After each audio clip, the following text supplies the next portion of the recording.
स्वागत है आपका ज्योतिष वास्तु और उपाय के चैनल पे। हम बात करने वाले हैं वृश्चिक राशि स्कॉर्पियन के लिए मंगल का गोचर 2025 में कैसा रहेगा। बहुत ही खास हो जाता है इसका प्रभाव जब मंगल किसी भी राशि के लिए, किसी भी लग्न के लिए जब अष्टम घर से गोचर करते हैं। अष्टम का गोचर मंगल का उसको मांगलिक भी बनाता है, प्रखर मांगलिक बनाता है और कई तरह की परेशानियां भी जीवन में लाता है।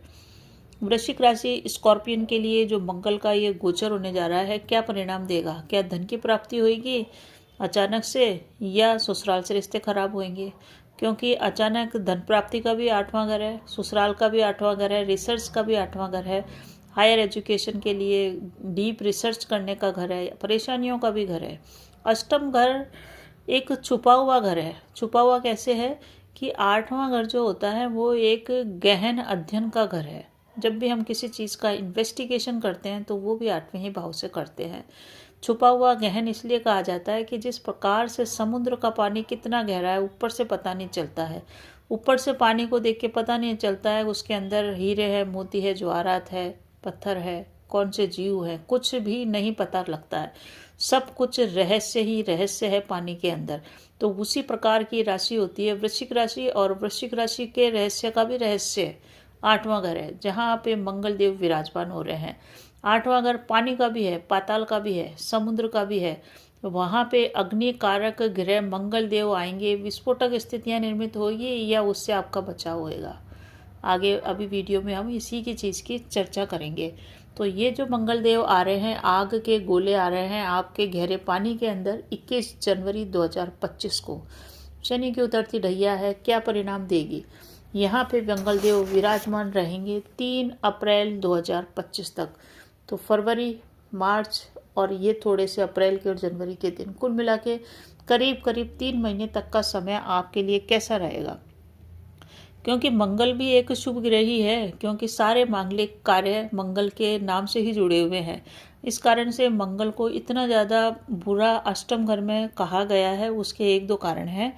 मंगल क्योंकि साहस का, ऊर्जा का, भूमि का भी कारक है, प्रॉपर्टी का भी कारक है, युद्ध, शक्ति, शौर्य सबका कारक है मंगल देव। और हमारे जीवन में क्रोध का भी कारक है, अग्रेशन का भी कारक है।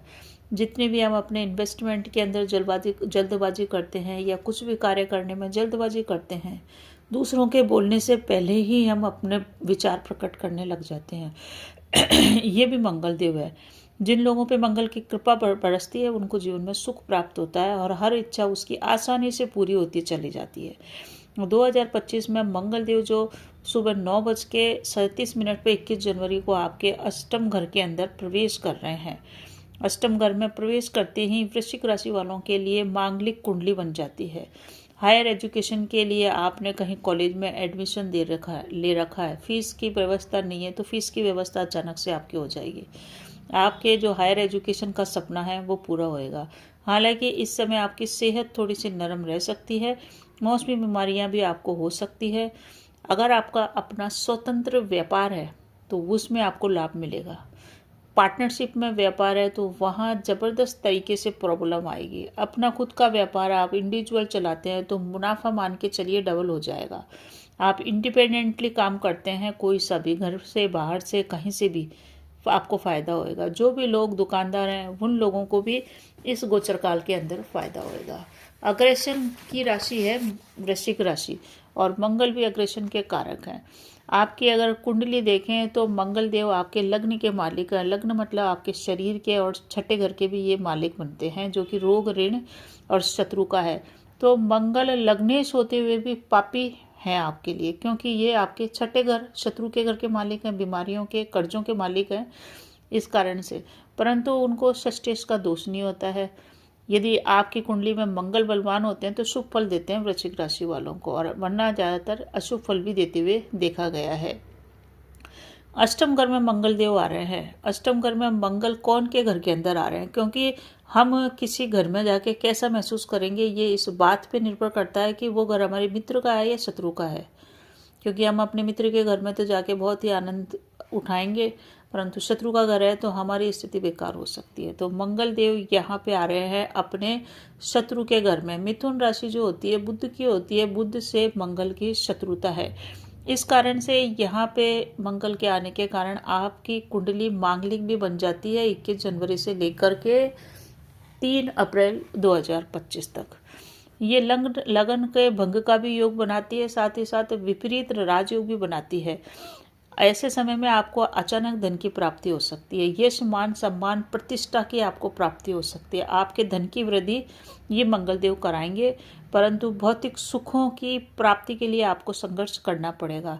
जातक कई विद्याओं का जानकार हो सकता है, बहुत अधिक रिसर्च करने वाला हो सकता है, तांत्रिक विद्या में भी उसकी रुचि होगी।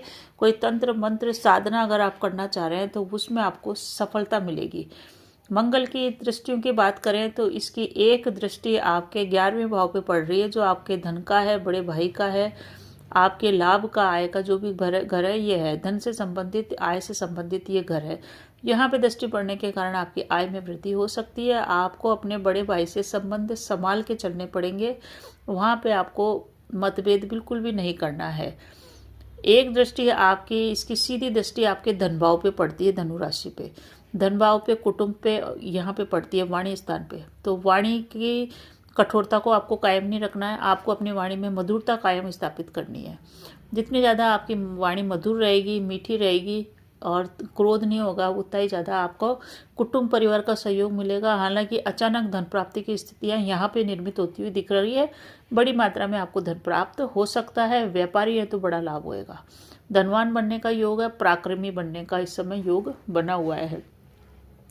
मंगल यहाँ पे बैठे हुए हैं, साथ ही साथ एक चीज़ और है, मंगल के यहाँ पे बैठने के कारण ये भी संभावना बन रही है कि मंगल की जो चौथी दृष्टि है, 7वीं दृष्टि और 8वीं दृष्टि, हाँ 8वीं दृष्टि इसकी पड़ रही है आपके पराक्रम भाव पे। पराक्रम भाव पे मंगल की दृष्टि पड़ने के कारण आपको अपने भाई बहनों, जो कि विशेष करके छोटे हैं, उनसे भी संबंध संभालना है, यानी कि आपको अपने भाई बहनों से संबंध संभाल के ही चलना है। दूसरा ये है कि आपको अपने आस पड़ोस वालों से भी विवाद नहीं करना है। इस समय आप कोई नई चीज़ सीखेंगे, नई स्किल भी सीख सकते हैं। आपका कम्युनिकेशन स्किल इस समय आपको सुधारना चाहिए। उस कम्युनिकेशन स्किल के या बातचीत की प्रणाली या कौशल के द्वारा आप अच्छा लाभ अर्जित कर पाएंगे, कुछ नया आप सीखेंगे और आपके लिए बढ़िया रहेगा। छठे भाव का ये स्वामी है और 8वें में आ रहा है। एक तरह से छठे भाव यानी कि रोग ऋण का स्वामी 8वें में आने से व्यक्ति के स्वास्थ्य में गिरावट देता है, तो स्वास्थ्य आपको संभालना है। साथ ही साथ आपको अपने व्यवहार पे, चरित्र पे भी नियंत्रण बना के रखना है। इस समय अपने आप पे आपको अंकुश रखना है, हर तरीके से, वाणी पे भी और अपने आचरण पे भी। मंगल की यहाँ पे स्थिति एक चीज़ और है कि मंगल की आपकी कुंडली के, जन्म कुंडली के अंदर यहाँ पे मंगल पहले से विराजमान है और वहाँ पे सूर्य देव भी आपकी कुंडली में विराजमान है, जन्म कुंडली में, नेटल चार्ट्स में। तो आपको सरकारी कर्मचारी इस समय तंग कर सकते हैं। अगर आपकी जन्म पत्रिका में, मूल जन्म पत्रिका के अंदर मंगल के साथ शुक्र विराजमान है तो आपका विवाह, जो भी बहुत अधिक आयु के लोग हैं उनका विवाह इस समय हो सकता है। मंगल के साथ अगर यहाँ पे आपकी कुंडली के अंदर गुरुदेव विराजमान है तो धन आने का योग इस समय बन जाता है। साथ ही साथ संतान की ओर से परेशानी आपको हो सकती है। मंगल और शुक्र का योग यहाँ पे बना हुआ है, बनेगा तो भी विवाह का योग। इस तरह से मंगल का ये गोचर आपके लिए सावधानी के साथ भी व्यतीत करना है और आपको कुछ लाभ भी बड़ा इस समय होने वाला है। आपको क्या उपाय करना है? देखिए, एक चीज़ है, इसमें 2 चीज़ ध्यान रखने की बेहद ज़रूरी है। अष्टम घर में जब भी मंगल आता है बिल्कुल भी व्यापार न करें पार्टनरशिप के अंदर। गोचर में अभी आ ही रहा है 8th घर के अंदर, तो बिल्कुल पार्टनरशिप में व्यापार नहीं करें। आप इंडिविजुअल करिए, ज़बरदस्त तरीके से आप फलेंगे फूलेंगे। इस समय रिश्तों के अंदर भी चीटिंग हो सकती है। अगर आप लव एंड रिलेशनशिप में, आपका पार्टनर आपको चीट कर सकता है। अगर आप बिजनेस पार्टनर हैं तो बिजनेस पार्टनर भी अपने फ़ायदे के लिए आपको चीट कर सकता है। इसलिए पार्टनरशिप किसी भी प्रकार के, चाहे रिश्ते की हो, बिजनेस की हो, व्यापार की हो, धन की हो, बिल्कुल भी न करें। पार्टनर से धोखा बनने का प्रबल योग आपके बना हुआ है और इसी के कारण से आपको फाइनेंशियल लॉस होने का भी योग बना हुआ है। इस चीज़ को आप समझें। आपको क्या करना है उपाय? आपको हनुमान आराधना से जुड़ा रहना है। यही एक उपाय है जो आपको बचा सकता है। ओम हन हनुमते नमः मंत्र का जाप करें। और वीडियो अगर आपको पसंद आ रहा है तो प्लीज़ कमेंट में जय श्री राम अवश्य लिखें और बने रहें चैनल पे। धन्यवाद।